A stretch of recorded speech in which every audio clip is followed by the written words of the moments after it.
Welcome to the show, everybody. I'm your host, Kevin Lee, and today we have a very special guest with us. He's an expert in growth, marketing, and content with an incredible 15 years of experience across multiple industries, including finance, marketing, and customer experience strategy. Jesse is the founder and managing director of Ooze Studios, an award-winning Australian creative and marketing agency. With a vision to create leaner and more effective marketing campaigns and digital products, Jesse assembled the remarkable Ooze Studios digital creative team.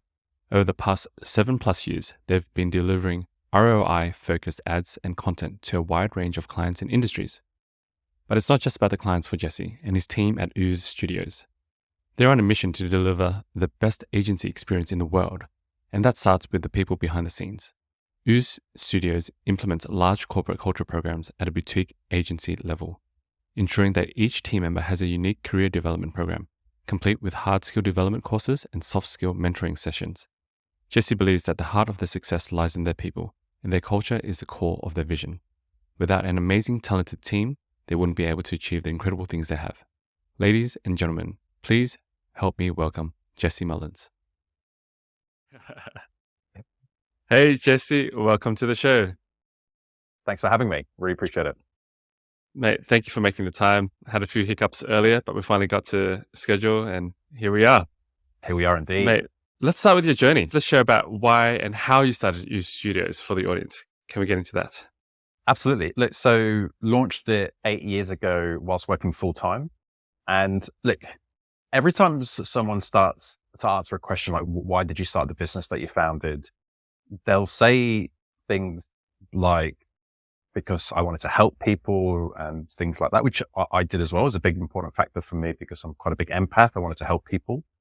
But there's also selfish reasons, right? There's also like reasons behind the selflessness and the altruistic. And ultimately, I'm a fiercely independent human. I've always been like that. My parents brought me up to be like that. And that's driven my desire to start my own business. So there's this fierce independence, and also combined with, I wanted to create an amazing culture.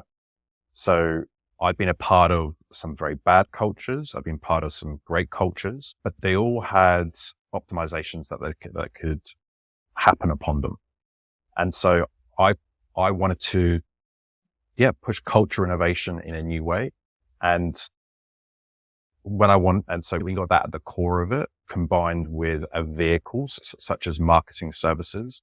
That's where I saw a gap in the market, where I could be compassionate and empathetic to the clients, which a lot of marketing agencies are not. And I also do the same for the people, for the team members. And so that's where I saw a gap in the market, because ultimately when you launch a business, you need to have a competitive advantage. And that's where I saw Ooze's competitive advantage. The fact that, again, very easy to say that we'd have a care factor, but I felt that we could have true compassion and empathy for our clients, and we could really care for the results and really care ultimately their financial well-being, because that's what marketing is all about, driving results and driving revenue through the door. But ultimately it's the selflessness, but the selfish reason is that I'm fiercely independent, and I wouldn't say I'm a control freak, but I certainly like to be in control of my own destiny. And so that's what spurned this. And I'm curious, how has your upbringing or previous experience influenced your decision to start Ooze Studio? Because you speak a lot about being empath and fiercely independence. And so I'm curious about that part of the story. So I had a bit of unusual childhood. So both my parents, ex-hippies. My mum's been a painter, as in like artist painter, all of her life for 50 years. Dad was a theatre director, moved into events, but both hippie at the core. And so up until the age of 9, my childhood was running through forests and picking asparagus, like wild asparagus. And that was our entertainment. No Nintendo, no Game Boy, nothing like that back in the day. And so I truly believe that had a very strong impact, where I was allowed to make decisions at an early age about what I could do for fun. And I think that freedom that they gave me allowed me to become the person I am today. So I think that correlation between parental style and fierce independence is very correlated. Now, did I have it as part of my genes because both my parents are fiercely independent? Look, likely, right? And then we can start this whole debate around nurture versus nature, of which I read a report a medical study around, they looked at 26 identical twins that were separated at birth, and they analyzed how much of their behaviors were nurture versus nature. And the conclusion was that it's actually a 50-50. So 50% of our behaviors and our personality come from nurture and the other come from nature. So what does that tell you? That you can overcome bad genes, but also bad parenting or good parenting has a profound effect. There goes it is such an interesting upbringing, growing up in the wild, running around, picking up asparagus and this and that. I could see how that would have shaped you as an individual, being free to roam around and make your own decisions and do things. And they're both very creative as well. So obviously you're creative yourself. So adds that 50% into your gene, and you've used the environment to nurture that too. So to that point, I ended up going down the maths and physics route. So then there's, I don't know really where it came from. I think grandparents had some logic in their personality traits. Ultimately, I ended up studying maths at uni and have this very strong analytical background and analytical mindset. But again, there is this want to be creative, but my creative skills are not with drawing, design, the actual finer details. It's more around ideas, creating ideas, pulling different concepts together and merging it and creating in that sense rather than the detail, which again I can see the correlation with the genes and the upbringing, but it's interesting that I wasn't like good with essentially I'm not good with my hands, I'm good with my mind. Yeah. That's even more interesting that your families come from a very, how is it, like a more traditional art space in terms of like theater and arts and painting, whereas you've gone down the route and you went into maths and physics. And so the kind of segues into a great part. And through our previous emails, you've intrigued me with the concept of combining data and empathy for effective marketing. And I think that's where your unique ability of combining the two really shines. Can you expand on this for us, please? Absolutely. So something that we've been doing at work for the last year is what we refer to as empathy experiments. And so we got the idea from Albert Einstein's thought experiments, where he and his colleagues would vocally play out scenarios of complex theoretical physics situations because they couldn't run that particular experiment because it's too theoretical. And so they would have these out aloud, open dialogue of step by step what would happen in this scenario. And so what we did is we applied that kind of concept to marketing strategies. And so how could we connect with the audience more? And so using what we refer to as empathy experiments, where I know it sounds hippy dippy, cheesy, weird, but you get pretty much a group of three of you. The three of you do really deep research into the audience. So you're not coming in cold. You're coming in with some idea about who the audience is, what they do. And you close your eyes, the three of you, and one person will go through that person's day. And so they're like, it's 7 a.m. I've woken up. I'm feeding the kids. I'm in a rush because I need to go to my professional service job, whatever. Just going through that. And then as you're building up, you're working towards this point of the day where you're encountering a problem that the product or the service that you're trying to market encounters. And so you are putting yourself in the shoes of the audience. And that's a really important part when it comes to marketing, because ultimately you're effectively trying to communicate. So it's not just about selling, it's about conveying a message on a one-to-one scale. Sorry, you're trying to do a one-to-one message on a huge scale, right? So you're trying to do it to hundreds of thousands, if not millions of people, but you're trying to do it on a one-to-one level. And so the more one-to-one you can connect with someone, the better. So that's where that empathy can play a really important role, because when you break down a campaign, there are basically 4 parts to it. And in this order, there's the audience selection, there's the message or the ads, there's the landing page, the destination, and then there's the conversion event.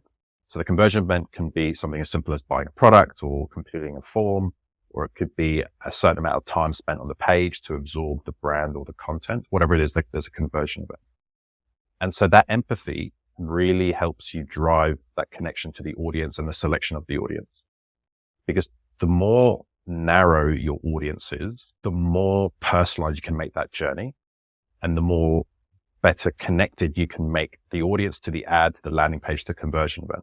And then just by the very nature of that connection, your conversion rate increase. Yes, Right. does that make sense? Yes. So I'm going to try to wrap my head around this and going through the visualization piece. So is that the empathy piece where you're kind of putting yourself or in the position of the customer running through their day to understand, okay, this is what they're going through, this is what's happening, and then making decisions based upon that data? Exactly. So not so much data, because it's, at the end of the day, it's our own subjective viewpoint of what that customer or audience member will do in that particular instance. But it really helps to embody what they're doing at that particular moment. But instead of just going straight to that moment, you actually start to build up to that moment. And then, so that helps you with that audience selection. And then the data part really helps with the optimization of all campaigns, as well as understanding what parts of the campaign are working and which ones are not. And it's because if you just focus on the empathy and you don't get it right, or there's tweaks to be made, you're never going to be able to make that better. Essentially, Gotcha. The empathy is where you want to start, and the data is how you want to become better. Understood. Yes, that's an interesting perspective. The visualization piece, I love doing that practice in terms of for my own regular practice of visualization, like during my meditation and stuff like that. But when you talk about marketing, a lot of people create like avatars or something like that of the kind of customer base that they do. But that's a very, I guess, a surface level. There's not that much empathy in terms of understanding it. They ask a few questions, put it out, build upon that character. But I think the visualization piece allows you to feel a lot more of what is possibly going through. There's no 100%, but at least it gets you a bit closer to there. Exactly. I was listening to an old Sam Harris podcast where he pretty much spent an hour and a half to 2 hours talking with this professor about the difference between empathy and compassion. And so this professor's, like, I forget from what uni he's from, but he had a very strong conviction that actually empathy was very dangerous, because empathy it allowed you to connect with people, but not feel pity for them. Not pity is the wrong word, but not allow you to feel basically compassion. Whereas compassion is not about necessarily the connectivity and be able to put yourself in their shoes, but it's about feeling for them. It's about actually wanting good for their well-being, which I thought was a very interesting take. And we try and cater for both, trying to connect, trying to create that connection, create that link, but then also feel compassionately, what would they feel like at that moment? How can we ensure that they are reaching their aspirations? So in this case, you guys are striving for more compassion than empathy. Would you say that? I don't see, I'd say both. So I don't necessarily agree 100% with that professor's definition, but I think it is important to highlight the fact that it's not just about putting yourself in their shoes. It's about putting yourself in their shoes and feeling what they're feeling. So because when some people say empathy, they just think about connection rather than connection and shared feeling. Okay. We're going to change gears a little bit. Let's have a chat about connecting company values and principles to vision and mission. Why is this important? It's hugely important. So look, before 18 months ago, I think we were like a lot of companies. We had a set of values and principles. We had a mission, vision, purpose. We had team goals, individual KPIs. That we had all these, what we refer to as company asset, non-tangible asset, but they weren't connected. They weren't aligned. And so what we did is that we figured out, okay, how does everything connect? Because what became apparent is mission, vision, purpose talks about the macro. It describes the company. It doesn't describe the individual. Whereas the values and principles describe the individual. And so if you think about like a target, the actual target logo, where it's just a bunch of discs going smaller and smaller inwards, almost like a dartboard. At the very, very outer edge, you've got your vision. You've got your singular macro target that shouldn't be achievable. Like it should be so aspirational that classic example is if you're a space travel company, your vision shouldn't be to reach the moon, because once you reach the moon, what's next? Your vision should be to explore space in a economical way, whatever, right? Something where it is actually not achievable, but pushes you to strive towards that goal. Then you got your mission, essentially how do you get to that vision? Purpose, why do you get up in the morning to achieve that vision, right? So just going smaller and smaller. And then you've got your culture at the center of that. Culture drives from within outwards. But what is culture, right? Then so you almost do an inward zoom. And then below that, you've got your goals. So your team goals, your individual goals. Then you've got your principles. Your principles essentially define some guidelines for how to be an amazing Ooze team member. Below that, values define who we are as Ooze team members. And then at the very core of it, it's people. And so suddenly what you've done is that you've connected your micro to your macro. So you've gone all the way from the person, the individual human, through to values, principles, goals, culture, purpose, vision. And so connecting them creates this amazing alignment where as soon as we did that, everyone just clicked and we all had this very clearly communicated understanding of who we are, how we get to where we want to be, how we get to where we want to go, and where do we want to go? I think that's a beautiful thing, to get everyone rowing in the same direction and in sync. I think that going from such a macro to the micro and being able to really tie that in. And a part of it sounds obvious. It's like you want everyone to go and move the same direction and do the thing together, but it's so difficult to actually do. It's such a challenge in the business to be able to get everyone to do that. But if you clearly lay out, like you've said, and gotten everyone through each part of the disc, and so they can understand, it's easier for them to follow through. And with you saying like mission, vision, purpose, I think these, if you look it up, you can differentiate them and start putting it together. Goals, values, principles, I understand. The one thing that I often try to dig into is culture, because it's a very ambiguous term to me. And how do you guys define culture, or how do you guys work on culture? I'm curious. So for me, culture is that really important glue between the micro and the macro.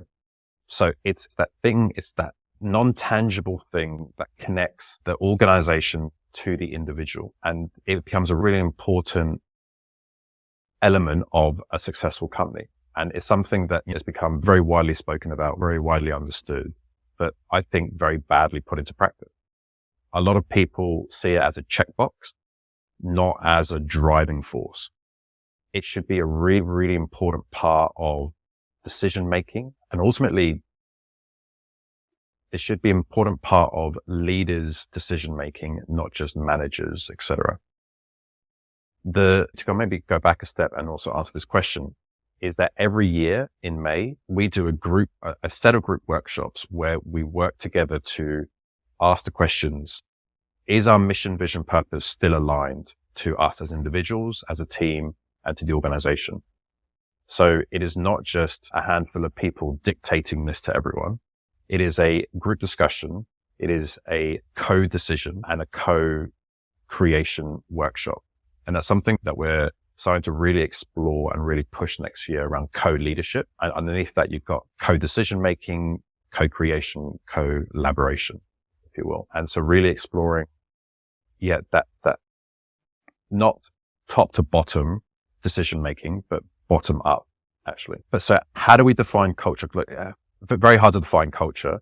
Ultimately, there's a bunch of different metrics that you can use to measure it, but they need to come from a voluntary aspect. We have a lot of weekly social elements to our work. So as an example, every morning at 8 a.m. is the morning huddle, where we all get together and we spend the first 15 minutes answering what we refer to as a question of the day. So someone from the group will pose a question, and it's supposed to be random, supposed to be inquisitive. So recent ones are like, if you were to be a piece of furniture, what piece of furniture would you be and why? Through to, if you were to be on a desert island tomorrow, what would you take with you? You know, that one item. And it's really interesting to see different people's different answers. And I'm a firm believer that everybody is interesting. You just need to ask the right questions. And we have some introverts in our team.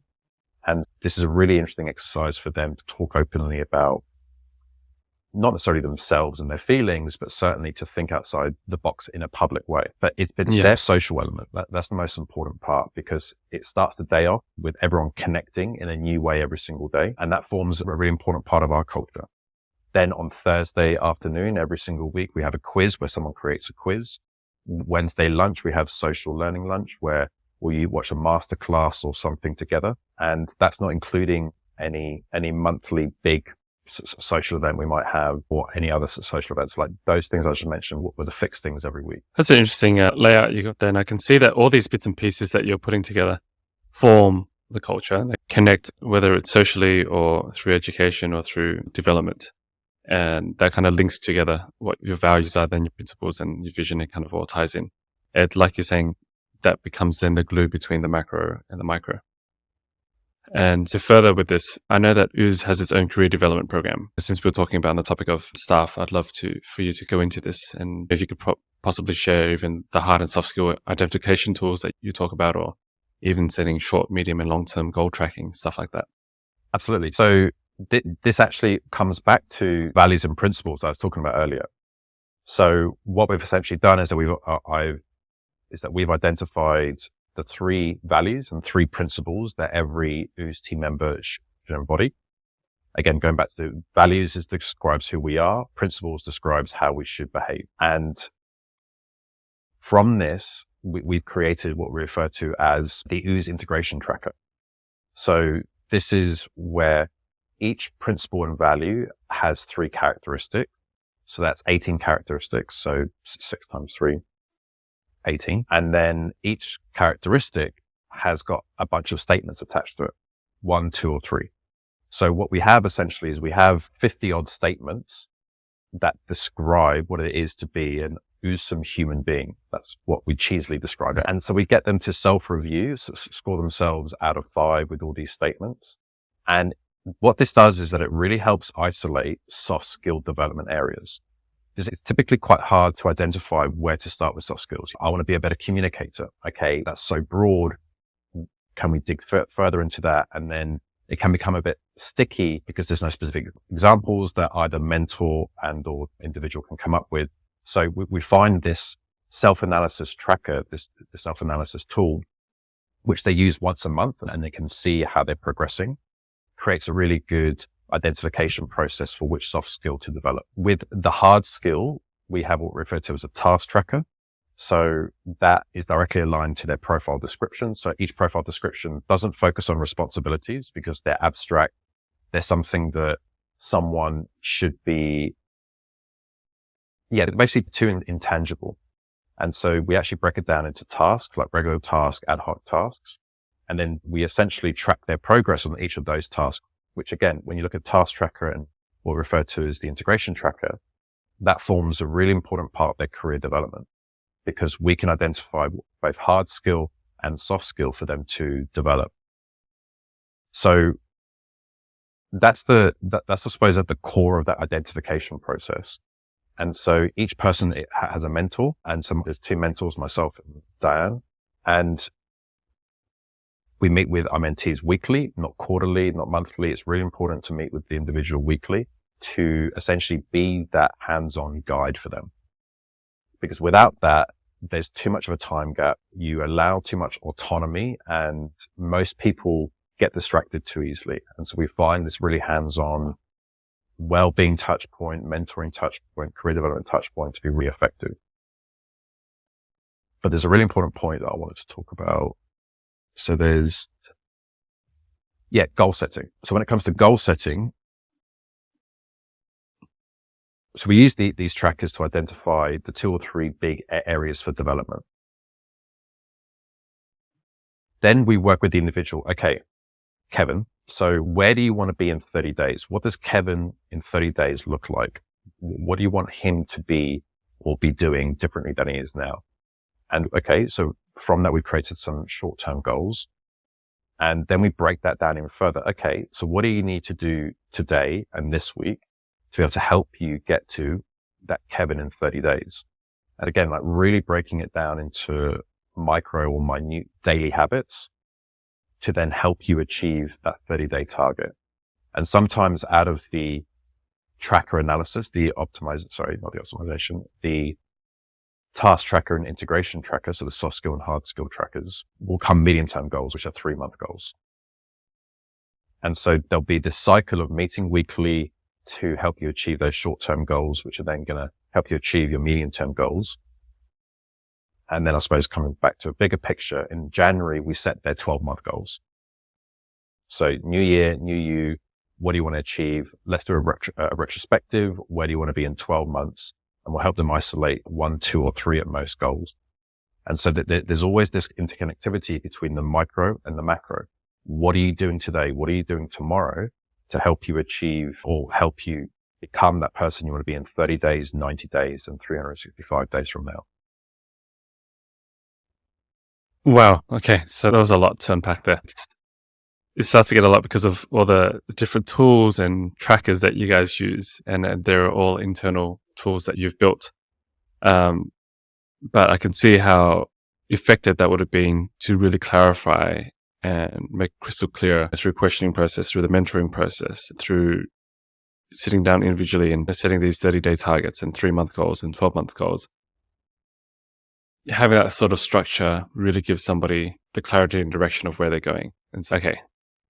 At any point in time, they know what they need to do or where they need to refer back to. Because that's the challenge in some workplaces, right? It's like only working, but your rough idea or the North Star kind of changes constantly.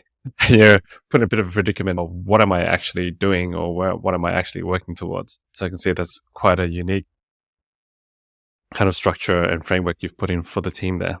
Kudos to you guys. Thank you. Thank you. I want to add that what the role of the mentor is in this whole thing is to be the guide and to be supportive, but also to really help them work out what's that fine balance between an aspirational goal as well as an achievable goal. Because if the individual keeps on setting completely aspirational goals that are not achievable, they're going to become deflated. They're not going to progress. But at the same time, if they're purely achievable but not very aspirational, they're not going to be very hungry to achieve them. So it's a very fine balance between those two factors. And that's where experience as well as a good mentor, I think, comes into it. I think it's important to have a mentor regardless of whatever industry or work you are doing. And that really helps with progression. And I don't think we have enough of it around or have the right mentors that can help us on our journey. And those of us who've had the luck to have a good mentor always attribute their level of success or the catalyst of their results or progression to their mentor, no doubt. Agree. And COVID is still rampant where we're living, and it's had another wave. A lot of staff, although the offices are back open, many are still working remotely, at least a few days a week. And how is Ooze Studios breaking the barriers to efficient and meaningful remote working? Great question. It's something that we put a lot of time and effort into. And I think the gamble that I took, I can't remember exactly when, 2 years ago, when we only had 5 full-time employees, I hired a culture leader, which I think is quite unusual for such a small company. Usually people do that a lot later stage. And I think it's paid dividends. We've had a very strong focus on this culture. We've had someone dedicated to building and developing it. And that really helped us during COVID. That helped us with making sure everyone's well-being was well looked after and was a major focus of our leadership decisions and our culture programs.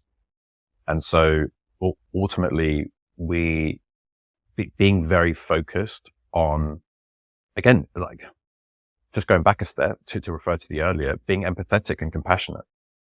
You know, if I was an employee in this situation, what would I want? And so we're continually asking for feedback, continually engaging with individuals as well as teams and the whole organization, finding out how do we provide the best agency experience in the world, which is actually our vision. Our vision is to provide the best digital agency experience in the world for both client and team member. And so having that at the very core of everything we do, I think has really helped drive these programs that I've already mentioned. Like another one is every Thursday for half an hour to 45 minutes on Thursday morning, there's what we refer to as a training Q&A. So everyone gets together, the whole company, and people share what they've learned that week. And so we have designers, developers, marketers, copywriters, all different skill sets, all different mindsets. And the cross learning is amazing. Like when you see people being inspired by others and their learning, it's a really fruitful exercise. And again, some leaders and managers could see that as a potential waste of 45 minutes times the number of employees. There's a cost to it. But trust me, that if you think like that and purely like that, you're not really thinking about culture. You're just thinking about the bottom line. Now, don't get me wrong. Now, I know how that sounded. I know that sounded like quite hippy dippy, like free love to everyone, free holidays to all, right? You obviously need to have a business case. You obviously need to think practically, but experiment. That's what we did. Some things worked, some things didn't. Like another thing we did for over a 3-month period every fortnight was have stuff up meetings. So I got this idea from a co-working space night called F-Ups, where entrepreneurs would come in and they talk about publicly to a group about stuff up and what they learned from it, etc. So we brought that in-house, and we really want to create a culture where it was okay to make a mistake. It's totally fine. We're human. The more you talk about it, the more okay people will be with it. And especially, and that was actually really important with this hybrid/remote work culture, right? Because suddenly we've moved from being next to each other. There's an automatic, not micromanagement, but there's an automatic viewpoint to be able to look after people and check if they're okay, if they're making mistakes, things like that. And then moving to completely remote where you're not next to them. And suddenly there's this heightened requirement for trust, and that they're going to report a mistake, that they're not going to just hide a mistake or just not report it at all. So by infusing this idea that mistakes are fine, that mistakes happen, that it's better to talk about a mistake, and actually everyone around you is making mistakes or has made a mistake. And so it becomes a normal part of conversation, which means people talk about it, which means that you can deal with them quicker. That's a very interesting concept in terms of creating that kind of meeting for allow people to share their mistakes, because it's shunned quite a bit in typical work culture, because you made a mistake. Oh no, like how do I cover it up? I don't want to get in trouble. I don't want they don't want to be open about it because there's repercussions, and it shouldn't be made to be felt like that. It should be openly, okay, if there's a stuff up, then, openly be transparent about it so that you can work as a team to get past it rather than feel like you have to hide it or make it a bigger problem. So I think it's almost exacerbating as well not exacerbating though. What's the term? It's almost cathartic to be able to share and open up and let people know about that. And so I'm curious to hear, you've had a culture leader now for 2 years or so. What are one or two insightful lessons that you've learned after hiring a culture leader? So something that was very interesting that we found out from a set of survey questions Diane created was, what do team members value the most? So if we want to reward them for great work, that they win a quiz, as an example, we've got the quarterly quiz winner, right? So every quarter, the best quiz gets voted as the winner and you get a reward, right? But so what is that reward? So companies very easily dish out vouchers, but is that really what they want? We ask the question, do you want time off?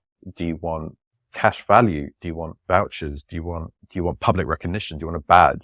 What is it that really actually the individual values most? And funny enough, it was cash. Give me cash, man. That's all I want. Right. That's funny. And I totally get that. I totally respect that.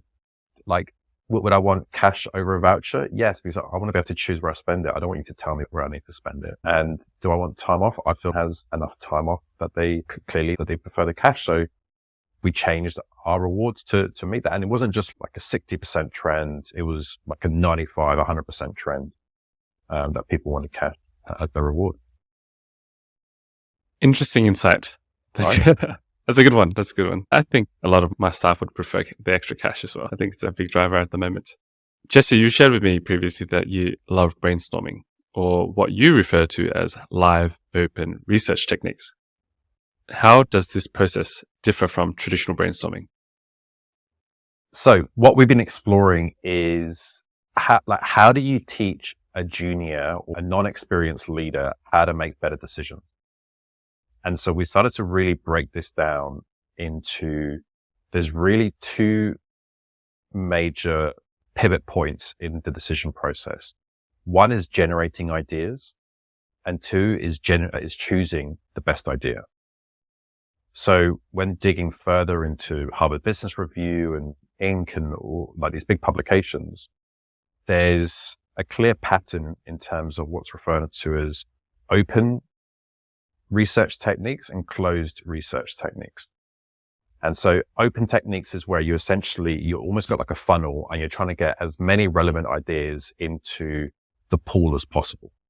And so that's where you'll have an open brainstorming session where no idea is a bad idea. You get everyone to do research before they come to the meeting and they discuss ideas. And that's where you really almost like idea collecting. Then closed brainstorming closed research techniques, of which closed brainstorming is one, is where you're narrowing your focus. You're taking the pool and you're isolating the one idea that you want to choose. And so both have different objectives. That the second one, the closed one, is where you start to think about practicalities and where actually you need to deselect ideas because they're impractical or they don't meet that risk versus reward equation. And as a side point, something that we've been exploring is like, how do you teach a junior or a non-leadership individual how to calculate risk versus reward? And that's something that we're actively exploring and we're looking to implement in January. But going back to these techniques, so something like a closed technique, for instance, is playing the devil's advocate, right? So you have one person in the room that's the customer or that's the competitor or that's just an opposing viewpoint. And so they will be there in the room to think differently, to push the idea in a different way, to essentially close the idea down. And you then have to surpass those arguments. That's how you then narrow the focus. Another one is what we refer to as a question burst. So an individual's got a problem, but they're trying to make a decision. They go into a room of they don't have to be relevant to the particular expertise. So the designer can go to marketers, copywriters, developers and go, look, I've got this problem. How would you solve it? The question is, what questions would you ask to try and solve this? And so they don't have to solve it for the individual, but it's around asking questions that these other expertise would ask to try and solve the problem. And so suddenly you're starting to narrow down your options. And so that's where, it's really important to distinguish between open and closed both have got very different objectives. From what I'm hearing, would it be quite logical then to go from open to closed? Correct. Yeah. So then you'd incorporate both essentially. You'd start off with getting as many ideas as you can through an open funnel. And then you have a red team that kind of shuts it down and you'd fight against to narrow down to the most viable option. Exactly. Yeah. I personally love brainstorming as well. I think it's such a powerful tool, but I love the part of it where you can just allow any ideas to come through from anywhere, because I think a lot of the time, personally for me, when I'm brainstorming with a team, I can see the cogs move in the staff's head and they're quite close-minded. Like you can see that they're already starting to narrow down. Like you were saying, they're already moving towards a closed research technique because looking at how viable the option is, where I'm just like, wait, guys, come back.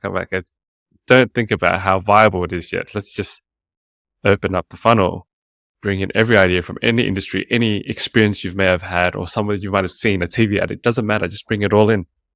We'll start funneling it later. If you start red teaming it straight away, we can't get the ideas in the funnel. Totally agree. Because it is a very different mindset, right? With the open, you need to think big. You need to think aspirational. right? Think completely outside the box, which is quite foreign for some people. And so getting them as part of that process and getting them developing that soft skill, but being very definitive with what it is that we're trying to achieve versus closed, where some people are not very good at it. Like they're big thinkers, but they're bad at thinking about problems or considerations, whereas people are really good. And so not only can you help develop people to become better at either of those two things, you can actually also orchestrate it so that some people are just in team A versus team B, and you'll get a better decision-making process along the way. Yeah. It's great. Great idea. Team A, team B. With your experience in omni-channel marketing, and I'm curious this for myself as well, for small businesses with a lean budget, where would you recommend them start and build from? So there's multiple different channels, multiple different ways to approach this. But at the end of the day, yeah, you need to chase the ROI, you need to chase the revenue. And ultimately, there's the two best platforms. Actually, I'm going to assume that we're talking about B2C here because I will talk about B2B separately. But B2C, what I mean by B2C is your e-com shops, right? So they're, direct to consumer. There's really two major platforms for you, and that is Google text ads. So when you search into Google, an ad appears, or Facebook/Instagram, which are all housed on the Facebook ad manager. Again, both very different in terms of their UI. And so if you're doing this DIY, it's quite cumbersome to learn both. Ultimately, the way you have to think about the major difference in Google and Facebook ads is Google, you're essentially casting out a net, waiting for a fish to come into that net. Either you're waiting for them to make a search. And the reason why Google ads are so powerful is because it tends to, once people are making that search, they tend to be ready to make a purchase. So your conversion rates typically should be higher, but there's lower search volume, right? Because you need to wait for that person to make that search. Whereas with Facebook, someone doesn't need to make a search. The ad just appears in their feed. Same with Insta. They don't need to do a particular action on their behalf. They just need to get on the app and need to scroll through. And that's what makes it so powerful, because you can amplify so much quicker. And so really, if I was to break it down, obviously it's a case by case basis, but ultimately Facebook, Insta, and Facebook remarketing in particular, which are all housed in the same thing. You can just learn one platform and manage all three of those big campaigns to get the quickest ROI. Now, you could argue, depending on your audience. So, Facebook and Insta is very good for over 35-year-olds. Insta is good for all age ranges. If your product is targeted under 25s, TikTok and Snapchat are really good. Now, they all pretty much have the same concept in terms of there's an ad manager, you have an audience setting that you choose based on interest and behaviors, you upload an ad headline image, and you publish it. They all function pretty much the same. But I know that typically it's better to start with Facebook Ad Manager because it's more versatile. There's a lot more education around it. And that's essentially where I'd start. Right. I think those are definitely the go-tos in terms of Google, Facebook, and Insta. But if you've broken it down in a way that it will help people find their target audience a bit better, whether it's a certain age group or whether they want to cast a wider net or they want to play with retargeting game. But the Facebook Manager, I think it went through a revamp recently as well with the whole interface. There's lots in the back end there for people to look at and have a play with, I think so. And sorry, Kevin, I also want to add, so then you also have, so if you're a small business owner or launching a business, you'll also hear about SEO. SEO is a really powerful channel where essentially building up your rankability and your recognition of your website to Google, and you're driving organic traffic there. So back to that search component, but instead of the ad, people are finding you organic. SEO is fantastic. It's got a really high conversion rate. People are finding you of their own accord, but it honestly takes months for you to rank to get good traction. So if you're just starting out where cash flow is king and you want quick wins, you have to advertise. You can work on SEO in the background, but if you just focus on SEO, unless you've got the cash flow to support it, where you're going to be in negative for depending on on the keywords you choose, it's minimum 3 months, could be 6, could be 12, depending on how competitive your keywords are. And ultimately, the keywords you choose and the intent behind them is really important. Are they transactional? Are they informational? Are they actually going to be bringing people that are ready to buy, or are they just looking for information? Because the transactional keywords are the ones that attract ready to buy audiences. I don't want to say all, but a majority of them are already being recognized by other websites. Unless you've created a new sub niche category, which if you have, fantastic, then you're probably okay, but that's quite rare now. And so for these small businesses that go out and they're joining the digital game, they're creating these campaigns or creating these ads, besides from the metric of actually conversion, making money, what other ROI metrics would you recommend the small business focus on? Yeah. So the way that we break this down at Ooze is that there's 3 tiers of metrics. Tier 1, the most important, is ROI times revenue. And what I actually did a separate video on this, on the fact that I believe there's actually 3 different ROIs that you can look at. And it's all about time scale.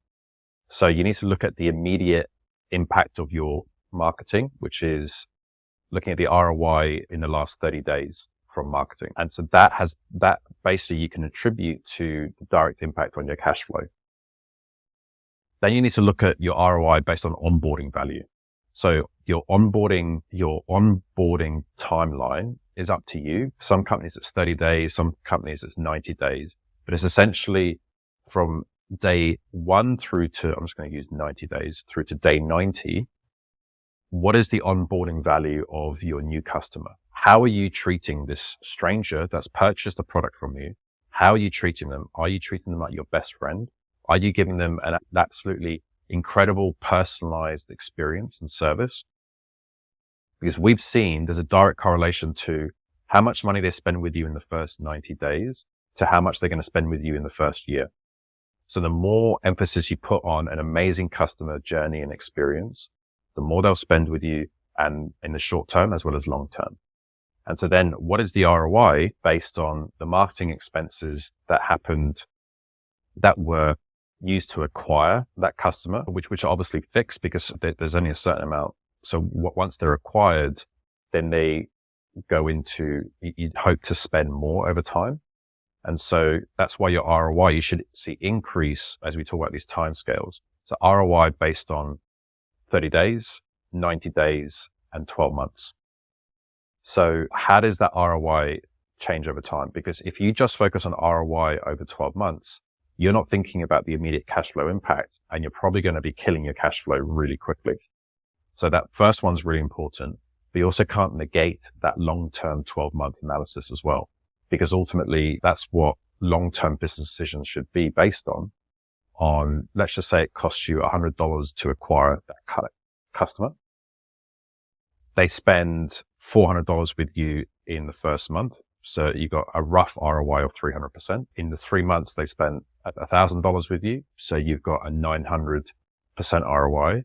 But over the course of 12 months, they've spent $5,000 with you. So that means you've got a 4,900% ROI. All right. And so you can't just look at the 300%. You also need to look at the 4,900%. Yes. Does that make sense? Yeah, I think yeah, absolutely. Absolutely. And you've mentioned you've written about this elsewhere, right? Or spoken about it elsewhere. Yes. I made a video on it talking about these 3 different ROIs. And I think it'll be nice to include that link into the show notes so that people who want to deeper dive, they can take a look at that. Thank you for sharing that. I think it's very important because I think people that are moving into this game, and it's essential. Like, you have to create these ads, you have to create these campaigns to get the exposure out there, to get that distribution out there, or else you can't. Everyone's trying to create this product and their service, and they love what they do, they're passionate about it. That's great. But once they trying to get it out there, then it's a whole different ballgame. And that's why we need professionals like you guys to help out, because you guys understand the game, right? Stop it, Kevin. Stop it. Good man. Yeah. That's right. And you guys understand the psychology and everything. So I just touched there on tier 1. So then you got tier, which doesn't pay the bills, because tier 1 pays the bills. That's why it's tier 1. It's the most important. But ultimately, if you just focus on that, you could not be understanding what's working and what's not working and what is working within your campaign. That's where tier 2 is about your cost per lead and your cost per acquisition, because typically there could be a stepping stone of how you're capturing lead before you sell to them. And then your tier 3, that is like your CTR, your unique link ratio, your bounce rate, all things like that don't pay the bills. And so they shouldn't be the measure of a successful campaign, but they should be indicators to whether your campaign is tracking well to become a successful campaign. So the only measure for a successful campaign is tier 1, but tier 2 and tier 3 are those stepping stones for you to understand, are you on the right track? And so something that we calculated recently is, in the 8 years that we've been operational, we've done 40,000 hours worth of ads optimization. And so we know very quickly within a 3 or 4 day span whether a campaign is working or not, whether an ad or an ad set or campaign, depending on the level, is working or not. And we know when to shut one down, optimize it, i.e. edit it, or to put more money behind it because it's tracking in the right way. But in those 4 days, they could not have had any revenue, could not have had any leads, but we know from our tier 3 metrics benchmarks that campaign will work because it's tracking really well. And so for any business out there, it's really important to set yourself benchmarks, figure out, okay, this is where I want to be in 2 weeks' time. Okay, so I want to have this much revenue. To be able to do that, I need this many leads, and I should be expecting this many visits to the website, this much bounce rate, this much cost, things like that. Just start with some assumptions. It's probably going to be wrong, but that's totally fine, because at least then you've got some level of benchmark to then measure yourself against. Yeah, that's a whole different ballgame. A lot of friends, they create these campaigns, they drive in blindly, give it a go, put some money behind it. But then without understanding the tier 2 and tier 3, they don't know whether they should put more money behind it, or they don't know if it's whether to keep going or not. And so they put a lot in blind faith. So it's great that I think the awareness that you've shared and get them thinking about, or then they can all seek experts like yourself and go, man, I need help because clearly I don't know what I'm doing, but I want to do it, but it's crucial, right? Because you get to the point where you don't know, should I put more money behind this campaign or not? And these are some big decisions for a small business because that's their budget, right? Correct. Yeah. And if you're starting out, it's not easy. And if you're starting out and you have no idea, you got to really ask yourself, if I want to do this DIY, you got to do a course. There's just so many variables in there at the moment that it can be very headstrong and have a very clear idea about who your audience is and the exact messaging, and go for it. But be realistic. Set yourself, as an example, you have $200 test budgets. So we'll have an idea of a new audience or a new way to segment the audience with a new message to attract that audience. And so we will run a campaign over a week for $200. And if we don't see the results we want, we kill it. Don't just keep on running the same thing over and over again, hoping that things will change. If you don't see positive tier 3 or tier 2 results in a week, something's wrong. And so restart, rehypothesize. And again, always come back to that journey.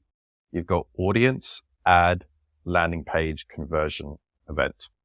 So in your ads, have you got high CTR? If you do, then the audience and ad correlation is strong. However, let's say your bounce rate is really high. Let's say your bounce rate is 100%. Therefore, you know that your ad to landing page relevance is very low because people are clicking on it, like they're seeing the ad messaging is clearly engaging with them. But when they get to the landing page, they're not converting and they're leaving straight away. So that would tell me either, your message on your ad and landing page aren't matched, or ultimately the audience doesn't really care about the message and the product that you're offering on the landing page. So therefore you need to change the audience, you need to change the ad. Yes, that makes a lot of sense. Very valuable information here that I'm gaining a lot of value from it. I'm sure the audience will as well. And then they can look up the video, to understand more about the tier 2, tier 3 that we'll share in the show notes. Thank you. Jesse, obviously you have an accomplished team, and from the journey we've spoken about so far, like an accomplished series of events as well.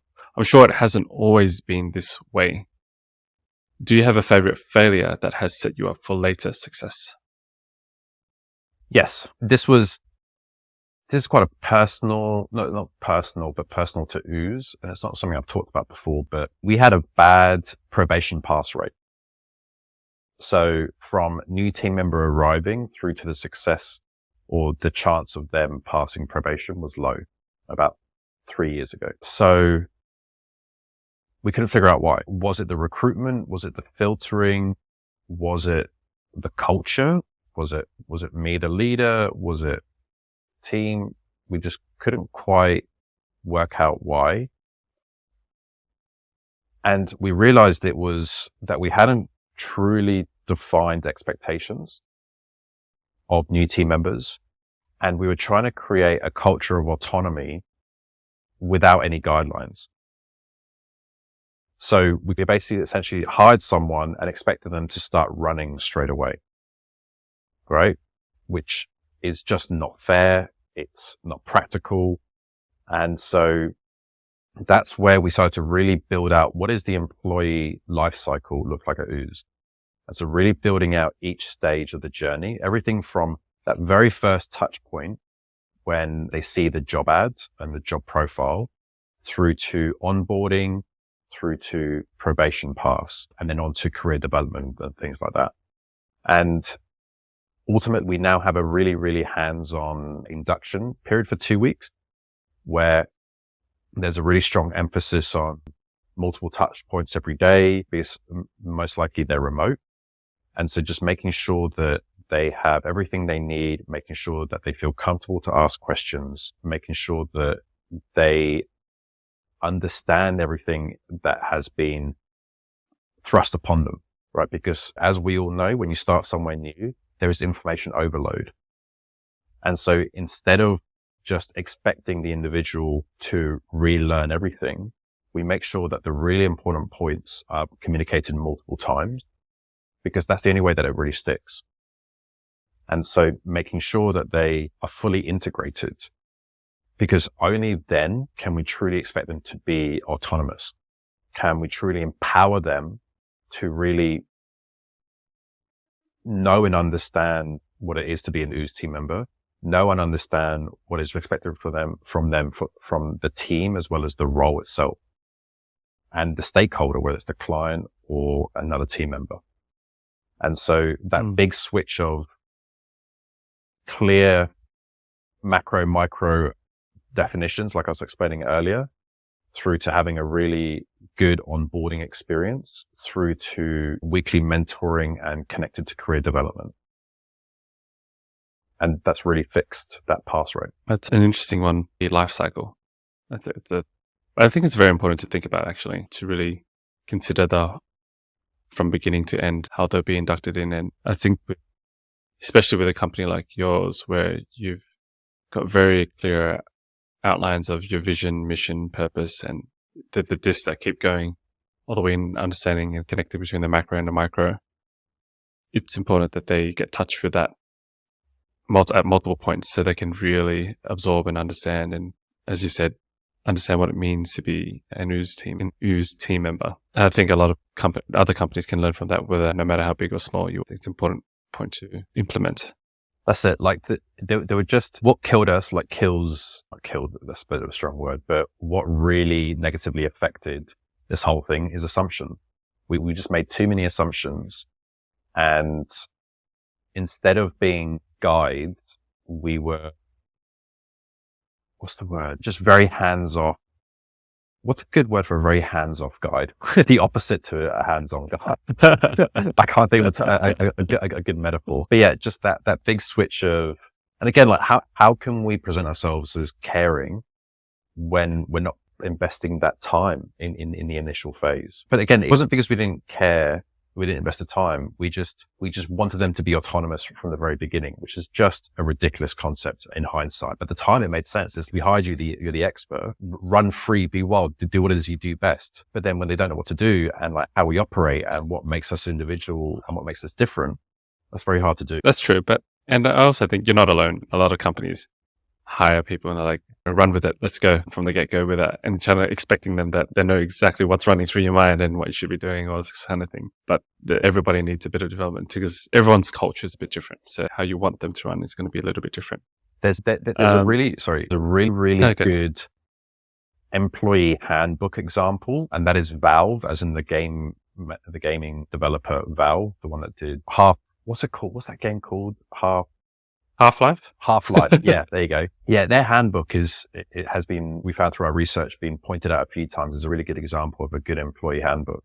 It details what you should be feeling at the beginning on day one, what you should be feeling at the end of your first month.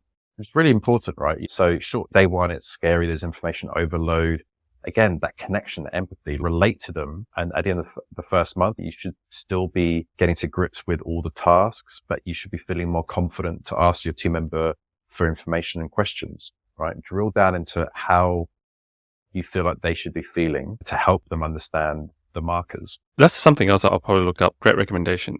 I'll look up that employee handbook. Maybe I can put that in show notes as well for people to check out. And that's not something that I've ever thought about in terms of thinking about how my employees will feel at this stage versus that stage. So that's an interesting insight. Another golden nugget from Jesse. Thanks, Kevin. Hey, we've reached the tail end of the conversation. I normally ask all our guests a couple of questions. So here we go.